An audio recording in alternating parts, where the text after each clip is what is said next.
तो दोस्तों हाल ही में आप लोग सुने होंगे कि अमेरिका की तरफ से अपने F-22 एयरक्राफ्टों के बेड़े में से कुछ एयरक्राफ्टों को रिटायर्ड करने का तैयारी किया जा रहा है। आप सबके जानकारी के लिए बता दूं कि F-22 अमेरिका के सबसे पहला 5th जनरेशन के फाइटर एयरक्राफ्ट होने के साथ साथ दुनिया का भी सबसे पहला 5th जनरेशन के फाइटर एयरक्राफ्ट है। आज से करीबन जहाँ पे 24 साल पहले एयरक्राफ्टों का फर्स्ट फ्लाइट हुआ था, तो वहीं पे आज से करीब 17 साल पहले अमेरिकी बेड़े में F-22 एयरक्राफ्टों को इंट्रोड्यूस किया गया था। और दोस्तों अब बताया जा रहा है कि करीबन 15 साल के बाद अमेरिकी एयरफोर्स के बेड़े के इन F-22 एयरक्राफ्टों में फिर से एक बार नया जान भरा जाएगा, ताकि एयरक्राफ्टों के जो घातकता है और एयरक्राफ्ट के जो कॉम्बैट कैपेबिलिटी है उसे बढ़ाया जा सके और एयरक्राफ्ट को और मजबूत किया जा सके। दोस्तों आज के इस वीडियो में आप लोगों को बताऊंगा कि अमेरिका किस तरीके से अपने F-22 एयरक्राफ्टों को करीबन 15 साल के बाद मजबूत बना रहा है, और साथ ही साथ ये भी बताऊंगा कि 15 साल के बाद ऐसा क्या हुआ जो अमेरिका की तरफ से एयरक्राफ्ट को फिर से मॉडिफाई किया जा रहा है। तो डिटेल में जानने के लिए वीडियो के आखिर तक बने रहिए और चैनल को सब्सक्राइब और वीडियो को लाइक जरूर कीजिए। तो दोस्तों F-22 रैप्टर अमेरिकी एयरफोर्स के सबसे ताकतवर एयरक्राफ्ट है। हालांकि F-22 के बाद अमेरिका के द्वारा F-35 का निर्माण किया गया है, लेकिन हवा से हवा में लड़े जाने वाले लड़ाई में F-22 का काउंटर कोई भी नहीं कर सकता। पर दोस्तों ये जो एयरक्राफ्ट है ये करीबन 17 साल पुराना हो चुका है और कई सालों से अमेरिका के द्वारा एयरक्राफ्टों को इम्प्रूव नहीं किया गया। हालांकि इस कंडीशन में भी इन एयरक्राफ्टों का सामना करना काफी मुश्किल है, और अगर एयरक्राफ्ट में इस्तेमाल होने वाले इक्विपमेंटों को देखा जाए तो अभी भी ये इक्विपमेंट दुनिया के सबसे सोफिस्टिकेटेड और टेक्नोलॉजिकली एडवांस इक्विपमेंट है। पर बताया जा रहा है कि अमेरिकी एयरफोर्स इन एयरक्राफ्टों के कॉम्बैट कैपेबिलिटी को और भी मजबूत करने के लिए एयरक्राफ्ट को इम्प्रूव करेगा।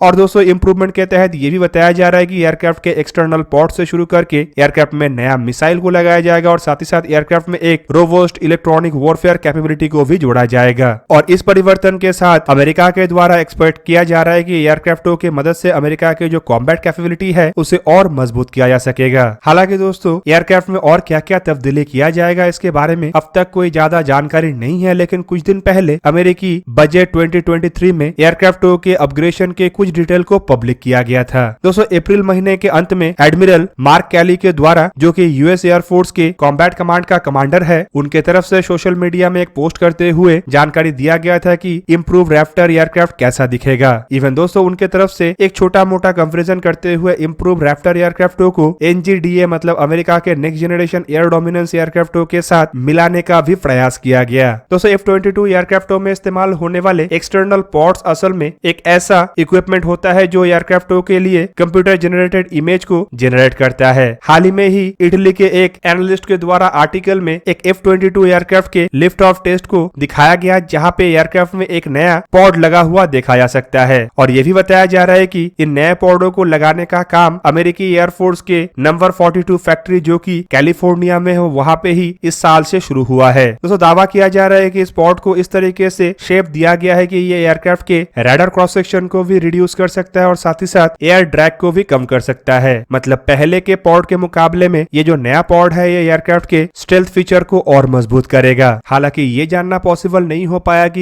ये पॉड के अंदर असल में क्या इक्विपमेंट है, लेकिन एक्सपर्टों का मानना है कि इसमें इलेक्ट्रॉनिक वॉरफेयर इक्विपमेंट हो सकता है जो स्पेशली F-22 एयरक्राफ्टों के लिए ही निर्माण किया गया हो। दोस्तों जब F-22 एयरक्राफ्ट को निर्माण किया गया था तब इसमें इस्तेमाल होने वाले इलेक्ट्रॉनिक वॉरफेयर सिस्टम उस समय के सबसे ताकतवर और सबसे रोबस्ट सिस्टम था। हालांकि अभी भी F-22 एयरक्राफ्ट के इलेक्ट्रॉनिक वॉरफेयर सिस्टम को दुनिया के अत्याधुनिक इलेक्ट्रॉनिक वॉरफेयर सिस्टम के रूप में पहचाना जाता है, पर रिसेंट के सालों में जिस तरीके से टेक्नोलॉजिकल डेवलपमेंट हुआ है उससे अमेरिकी एयरफोर्स को ये आवश्यकता भी महसूस हुआ है कि अपने एयरक्राफ्ट के इलेक्ट्रॉनिक वॉरफेयर सिस्टम को और मजबूत किया जाए। यूएस एयरफोर्स की तरफ से जहां पे एयरक्राफ्ट के मैन्यूवरेबिलिटी और स्टेल्थ फीचर के ऊपर ध्यान रखा गया है, तो वहीं पे एयरक्राफ्ट के इलेक्ट्रॉनिक काउंटर मेजर सिस्टम के ऊपर भी ध्यान रखा गया है, क्योंकि मॉडर्न जमाने के वॉरफेयर को खाली स्टेल्थ और मैन्यूवरेबिलिटी के ही बेस पे लड़ा नहीं जाएगा, बल्कि इलेक्ट्रॉनिक वॉरफेयर भी एक बहुत बड़ा हिस्सा होगा। रिपोर्ट के मुताबिक इस नए पोर्ट को विंग के आउटसाइड में लगाया जाएगा, और ये भी बताया जा रहा है कि शायद इसमें एक डिटेक्शन विंडो के साथ साथ infrared search and tracking system भी हो। दोस्तों F-22 एयरक्राफ्ट में ऑलरेडी इस्तेमाल होने वाले IRST सिस्टम भी एक काफी कैपेबल सिस्टम है, पर हाल फिलहाल के दिनों में इसके कैपेबिलिटी बढ़ाने का भी आवश्यकता अमेरिकी एयरफोर्स को महसूस हुआ था। दोस्तों बेसिकली अमेरिकी एयरफोर्स को अपने एयरक्राफ्टों के हार्डवेयर और सॉफ्टवेयर में तब्दीली करते हुए infrared search and tracking system के रेंज को बढ़ाने का आवश्यकता था, ताकि ये और लंबी दूरी से बिना रडार का इस्तेमाल करते हुए दुश्मन के एयरक्राफ्टों को डिटेक्ट कर सके, ताकि रडार साइलेंस को तोड़ना ना पड़े और एयरक्राफ्टों के डिटेक्शन हो जाने का संभावनाएं ना बढ़े। हालांकि दोस्तों ऐसे IRST मतलब इंफ्रारेड सर्च एंड ट्रैकिंग सिस्टमों को नया जनरेशन के एयरक्राफ्टों में एयरक्राफ्टों के साथ ही इनबिल्ट किया जाता है और लॉकहीड मार्टिन की तरफ से F-35 को लेके जो IRST सिस्टमों का डेवलपमेंट किया गया है वो भी एक अत्याधुनिक सिस्टम है। तो सवाल ये है कि अमेरिका के तरफ से F-22 के लिए IRST सिस्टमों को टारगेटिंग पोर्ट्स के साथ क्यों जोड़ा जा रहा है। तो आपके जानकारी के लिए बता दूं कि F-35 के जो IRST सिस्टम है इसे डायरेक्टली एयरक्राफ्टों में इंटीग्रेट करने को लेकर अमेरिका को कुछ मुश्किलें आ रहा था और इसे इंटीग्रेट करने के लिए F-35 एयरक्राफ्ट के स्ट्रक्चर में चेंज करने का आवश्यकता था। इसलिए संभावित इस तरीके के इंफ्रास्ट्रक्चर को चेंज ना करके एयरक्राफ्टों के पोर्ट्स में ही IRST सिस्टमों को लगा दिया गया। दोस्तों पोर्ट्स के अलावा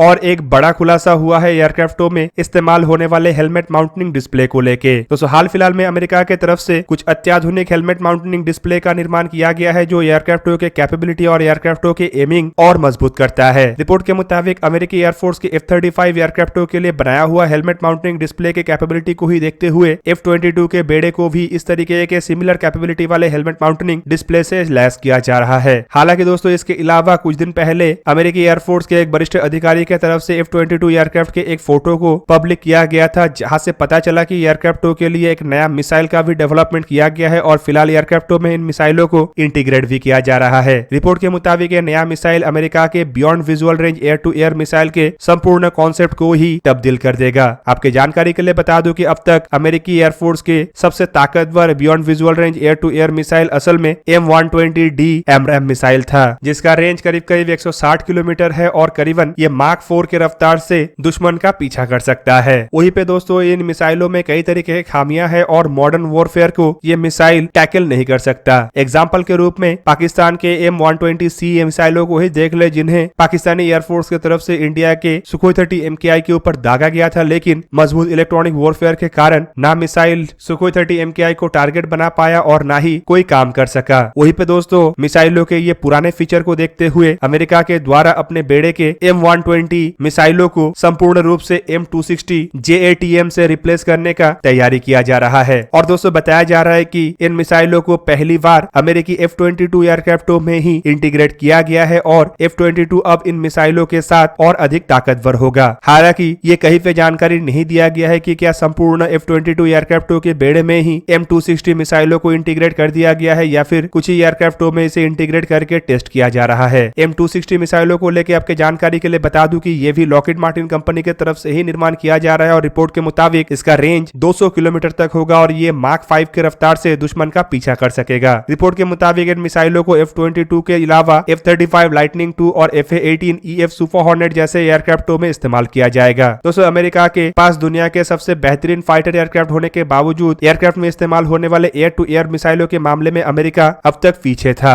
M120 सीरीज के मिसाइल अमेरिका के मॉडर्न वॉरफेयर की आवश्यकताओं को पूरा नहीं कर पा रहा था और दोस्तों M260 को F-22 जैसे एयरक्राफ्टों में लैस करके जहां पे F-22 एयरक्राफ्टों के ताकत को मजबूत किया जाएगा तो वहीं पे ये अमेरिकी एयरफोर्स के मॉडर्न वॉरफेयर के कैपेबिलिटी को भी मजबूत करेगा। पर दोस्तों यहाँ पे ये बात भी सही है कि अमेरिका F-22 एयरक्राफ्टों के कुछ पुराना वर्जनों को रिटायर करने का भी तैयारी कर रहा है। रिपोर्ट के मुताबिक साल 2030 से अमेरिका के द्वारा कुछ ऐसे F-22 एयरक्राफ्टों को रिटायर कर दिया जाएगा जो अब तक खाली ट्रेनिंग या फिर टेस्ट पर्पस के लिए ही इस्तेमाल हो रहा था। जबकि दूसरी तरफ ये भी खबर है कि अमेरिका इतना जल्दी अपने बेड़े के F-22 एयरक्राफ्टों को संपूर्ण रूप से रिटायर्ड नहीं करेगा बल्कि इन एयरक्राफ्टों को और भी कई साल अमेरिका के द्वारा इस्तेमाल किया जाएगा और इन एयरक्राफ्टों के रिप्लेसमेंट तभी होगा जब अमेरिकी बेड़े में NGAD मतलब नेक्स्ट जनरेशन एयर डोमिनेंस एयरक्राफ्टों को शामिल किया जाएगा। दोस्तों NGAD असल में अमेरिका की तरफ से डेवलप किया जाने वाले एक 6th जनरेशन के फाइटर एयरक्राफ्ट का कॉन्सेप्ट है और रिपोर्ट में यह भी बताया जा रहा है कि एयरक्राफ्टों के प्रोटोटाइप तैयार है और इसे फिलहाल टेस्ट से गुजारा जा रहा है। तो दोस्तों ये था आज का वीडियो। अगर आपको वीडियो अच्छा लगा तो लाइक कीजिए और मेरे चैनल को सब्सक्राइब कीजिए और साथ में बना हुआ बेल आइकन को भी प्रेस कर दीजिए ताकि आप मेरा वीडियो देख पाए सबसे पहले।